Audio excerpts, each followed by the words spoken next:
Hi, it's Grandpa from Grammy and Grandpa Reads, and today's book is The Legend of Sleepy Hollow. It's by Patsy Jensen and illustrated by Rowan Barnes-Murphy. It's one of my favorites because it's a story about Ichabod Crane.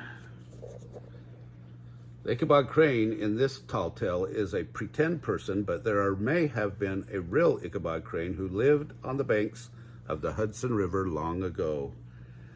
Tall Tale is an unusual story that has been exaggerated as it's been retold over the years. Ichabod's tale shows how the power of imagination and storytelling can liven up our own everyday lives. So here we go. That's just like a precursor. Ichabod Crane was a schoolmaster in a quiet little village called Sleepy Hollow.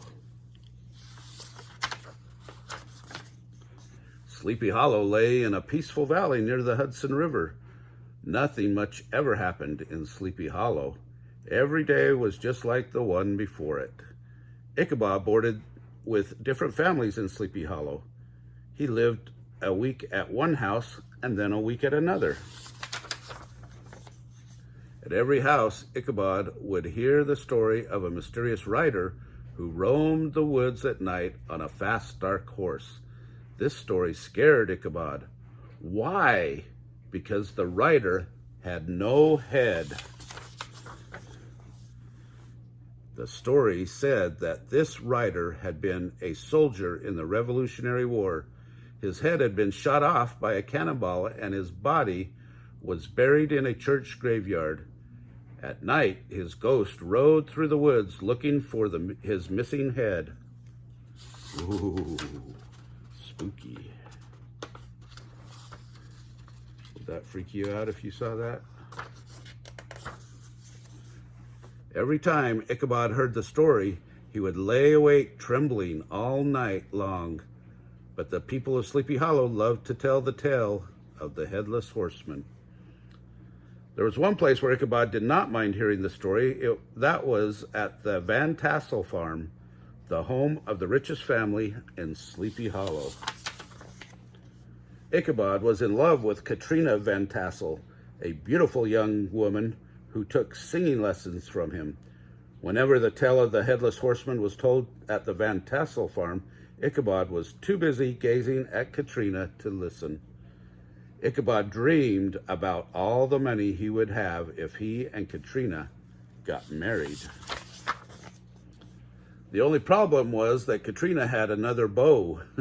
His name was Brom Bones, and he was as handsome and dashing as Ichabod was homely and dull. But Katrina was fond of Ichabod because he was very smart and had read many books. As far as she knew, Brom Bones had never read a single book. Brom realized that Katrina might choose Ichabod, so he set out to drive Ichabod away.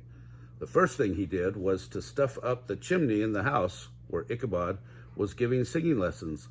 All the young ladies and Ichabod had to run outside to get away from the smoke.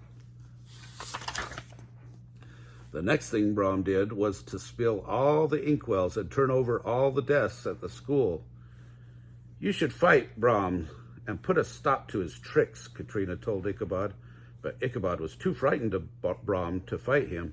"He's just having a little fun," Ichabod said. One day, after school, a servant boy rode up to the schoolhouse. Ichabod was invited to a party at the Van Tassel house that evening. Ichabod was very excited. He rushed home to get ready for the party. After he washed up, Ichabod put on his finest suit. Ichabod borrowed an old horse and headed through the woods as the sun was setting. Even though his suit was a bit tattered and worn, Ichabod felt dashing and handsome. "Tonight, I shall propose to Katrina," he decided. At the Van Tassel farm, the party had already begun. Ichabod had never seen such fine clothes and wonderful food. He danced with Katrina and had a wonderful time until Brom Bones showed up and began to tell a scary story. "I met the Headless Horseman last night," said Brom. A crowd gathered around him. He tried to race me, Brom continued. We were riding along neck and neck until we came to the church bridge. Everyone gathered close to hear Brom. Then what happened? Someone asked. When we got to the bridge, Brom said, the headless horseman vanished in a flash of fire. Ichabod felt a chill creeping along his skinny arms. His hair rose on his neck as he thought of the long, lonely ride home through the dark woods. After the party was over, Ichabod spoke to Katrina. No one heard what they said, but Ichabod looked very sad when he left. He leapt onto his horse and began racing through the woods as quickly as possible. The story of the headless horseman was on his mind. Ichabod's heart was pounding. Finally, he saw the brook ahead. It's not far now, Ichabod told himself. Giddy up, he shouted to his horse. Suddenly, the horse stopped in its tracks. Ichabod looked up and saw a dark figure in the moonlight.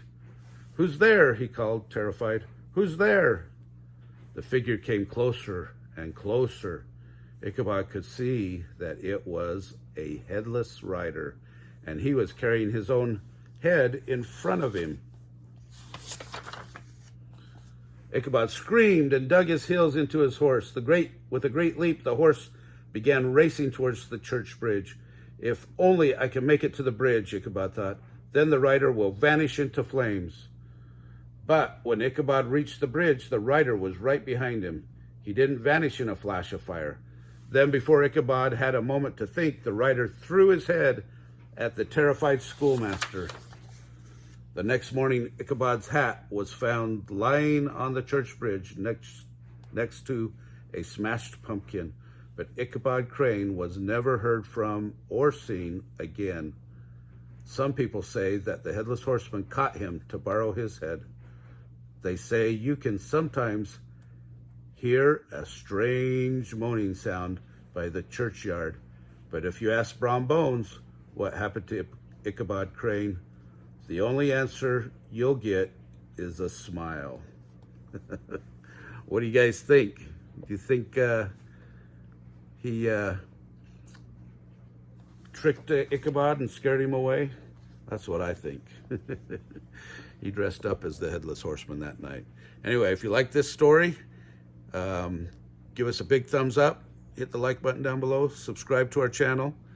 Remember to watch the Halloween playlist, because this book will be on it, as well as many others. Have a happy Halloween.